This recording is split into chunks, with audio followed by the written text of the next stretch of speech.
दैनिक भारत विचार, निर्भीड, अचूक, सत्य बातमी.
नमस्कार नमस्कार नमस्कार. मी संपादक दत्ता हजारे दैनिक भारत विचार न्यूज चॅनलमध्ये आपणा सर्वांचे खूप खूप स्वागत करत आहे. आज मी आलेलो आहे प्रभाग क्रमांक 7 या ठिकाणी. प्रभाग क्रमांक 7चे उमेदवार ड प्रभागातील उमेदवार आहेत. हे आपल्यासोबत अभयजी शेलार आहेत. या प्रभागामध्ये त्यांचं खूप चांगलं वर्चस्व आहे. त्यांनी या प्रभागात खूप चांगली कामे केली आहेत. एक ते सुशिक्षित उमेदवार म्हणून या प्रभागात त्यांचं नाव आहे. आपण त्यांची आधी मुलाखत घेतलेली आहे. आता त्यांचा प्रचार दौरा खूप जोरात चालू आहे. त्यांचा गाठीभेटी चालू आहेत. घरोघरी त्यांचा प्रचार चालू आहे. या भागात त्यांचं चांगलंच वर्चस्व निर्माण झालेलं आहे. आपल्यासोबत काही माता भगिनी आहेत, त्यांच्याशी आपण संवाद साधणार आहोत. सर्वप्रथम आधी उमेदवार आपले जे आहेत अभय शेलार, आपण त्यांच्या संवाद साधणार आहोत. साहेब, आपलं आमच्या चॅनलवर खूप खूप स्वागत आहे. आम्हाला सांगा, आपला आज दौरा चालू आहे, घरोघरी भेटी चालू आहेत, कसा रिस्पॉन्स आहे? लोकांच्या चांगल्या प्रकारे मला आज प्रतिसाद मिळत आहे.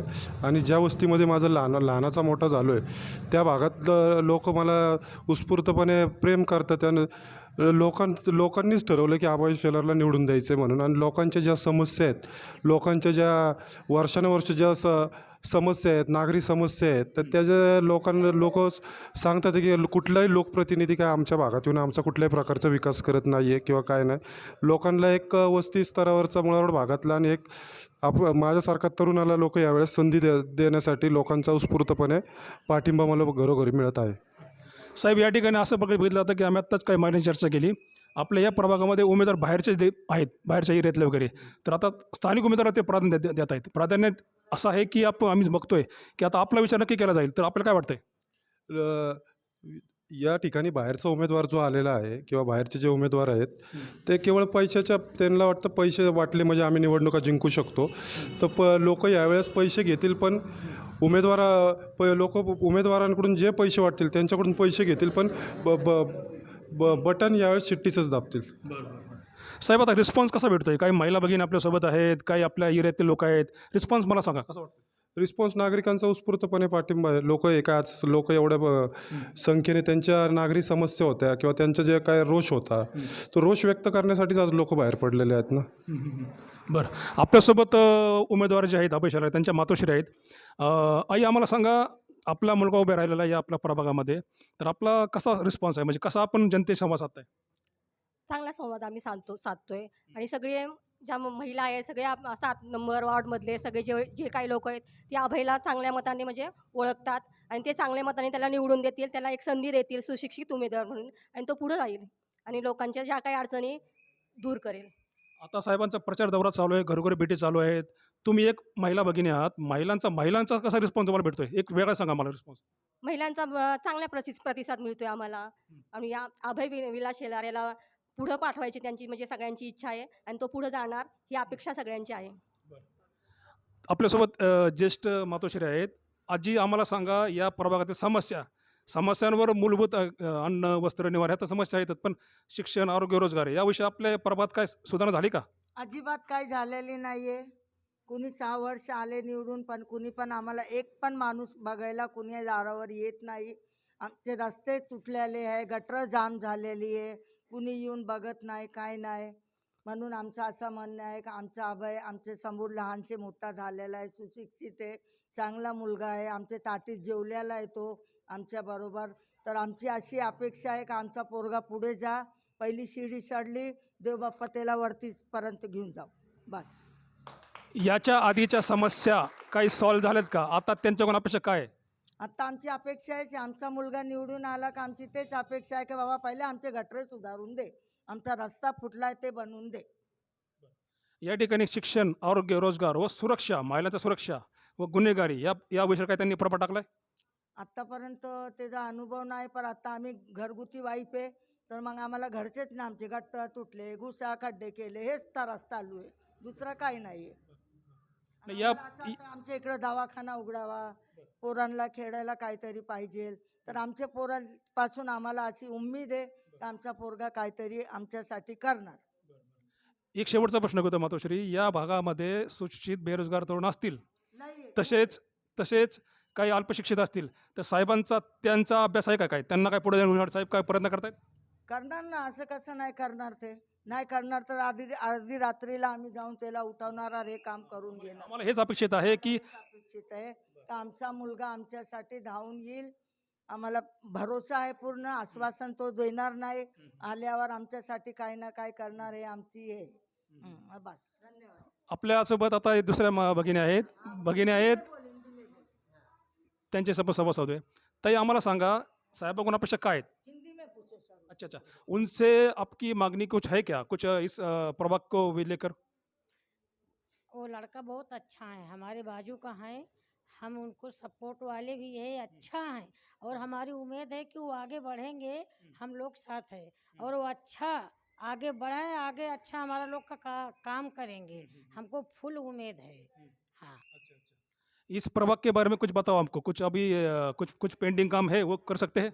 बहुत काम है, बहुत काम है, और बहुत काम करेंगे, हमको फुल उम्मीद है, बहुत काम है हमारे लोग की इधर। हाँ, फुल काम करेंगे। हाँ, हम बिल्कुल फुल विश्वास पे है ये लड़के के। इस विभाग में, इस प्रभाग में, प्रभाग क्रमांक 7 में जो स्कूल्स रहते हैं, स्कूल की फीस है कुछ का कम करवाने में, या फिर स्कूल के लिए कुछ उन्होंने आवाज़ उठाया है? हाँ, आवाज़ उठाए ले कि जो भी कुछ है वो हमको बताओ, उसके लिए हम दवाखाने के लिए, स्कूल के लिए, या बुढ़ापू के लिए अगर कुछ है वो हमको बताओ, हम उसके लिए तैयार है। हाँ, अच्छा, खूप खूप धन्यवाद मॅडम. तर आपल्यासोबत आपले शेवटच्या भगिनी आहेत, त्यांच्याशी आपण संवाद साधणार आहोत. मला सांगा, एक वेगळी समस्या आपल्यासोबत घेतो मी. हा जो प्रभाग आहे, हा प्रभाग नदीला अटॅच आहे, तर या भागामध्ये काही वेगळे समस्या आपल्यासोबत आलेल्या आहेत का? म्हणजे उदाहरणार्थ काही गुन्हेगारी पार्श्वभूमी म्हणा किंवा इतर काय कुठल्या गोष्टी? गुन्हेगाराचं तसं काही नाही आलेलं आमच्यासमोर. आणि नदीकाठ म्हटलं तर पाणी नेहमीच येतं, पाऊस पडला की पुराची समस्या आहे. हां मला पोराबद्दल विचारायचे. हां, पाणी भरपूर येतं, त्यामुळं इथं लक्ष द्यायला तर कोणीच नाही आहे. मुलगा असा आहे की तो एक फोन केला तर सगळ्यांचा प्रॉब्लेम सॉल्व्ह होईल, असा तो आहे. एक call problem solve. Abhayji Shelar हे या भागामध्ये सुशिक्षित उमेदवार म्हणून जाणले जातात. काय त्यांचं काम आम्ही बघतोय, चालू आहे, करतायत ते. पण आता आपल्याकडून वेगळी मागणी काय आहे का? वेगळी मागणी खूप आहे. शिकलेली मुलं आहेत, त्यांना संधी दिली पाहिजे. पुन्हा जे मुलं बेरोजगार आहेत त्यांना नोकरी मिळाली पाहिजे. आणि जो प्रयत्न कोणी केला नाही तो नक्कीच अभय करेल आणि करतो. मॅडम, मला एक विचार वाटतंय की या भागामध्ये कमी शिकलेली मुलं असतील, मुली असतील, त्यांना नोकरी म्हणा कमी पगाराची मिळत असेल, किंवा साहेबांकडून आपल्या पैशात काही की त्यांचं कर्ज प्रकरण पास व्हावं किंवा रोजगार धंद्याला लागावेत, असं काय त्यांच्या अपेक्षा आहे? हो आहे, करेल तो काम. आणि त्याचं ती सुरुवातच आहे ना आता. सत्ता नसताना तो एवढं बघतोय, तर सत्ता आल्यानंतर किती कायापालट होईल. आणि तो झाला पाहिजे ना. कमी शिकलेली मुली असू द्या, मुलं असू द्या, त्यांना तर संधी दिली पाहिजे ना. त्यांच्यासाठी कोणी नाही तर त्यांच्यासाठी अभय आहेच ना, आणि करेल. खूप खूप धन्यवाद. आपण एक शेवटच्या महिला घेऊयात. मला आपल्याला विचार वाटतंय की या प्रभागातील समस्या सगळ्यांनी जाही केल्यात, पण एक आपण महिला आहात, महिलांच्या सोबत आपले एक म्हणजे शासकीय प्रश्न आहे हा, की जे लाडकी बहीण योजना आहे त्याचे काय मानधन आहे ते महिन्याला मिळते का? ते जरी मिळत असलं तरी ते काय कामाचं नाहीये. ते 2 दिवसाचं असतं. त्यापेक्षा पैसे न घेता मतदान करावं ही माझी इच्छा आहे सगळ्यांना. आणि अभयला प्रचंड मताने बहुमत द्यावं. नाही, मला असं विचार वाटतंय की शासनाकडून आपण ही जी मदत घेताय, ही मदत काफी आहे का? आपल्याला अजून काय मागणी आहे? नाही, आमच्या मेन मागण्या आहेत रोजगार मुलं आहेत त्यांना कामे धंदे लावावेत. गोरगरीब आहे त्यांचे हे झाले पाहिजेत, दवाखान्याचे प्रॉब्लेम सॉल्व्ह झाले पाहिजेत.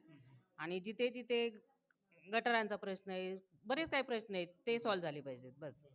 खूप खूप धन्यवाद मॅडम. तर या आपल्या प्रभागामध्ये प्रभाग क्रमांक 7मध्ये आपले जे उमेदवार आहेत अभयजी शेलार यांच्यासोबत आपण चांगला संवाद साधलेला आहे व त्यांच्यासोबत त्यांच्या ज्या महिला भगिनी आहेत आपण त्यांच्याशी संवाद साधलेला आहे, त्यांच्या समस्या जाणून घेतलेल्या आहेत या मुलाखत सत्रामध्ये.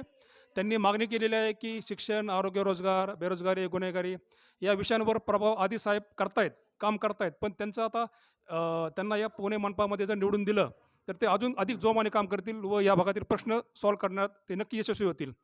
आपण या ठिकाणी इथेच थांबतो आहोत. कॅमेरामन निलेशसह संपादक दत्ता हजारे. धन्यवाद.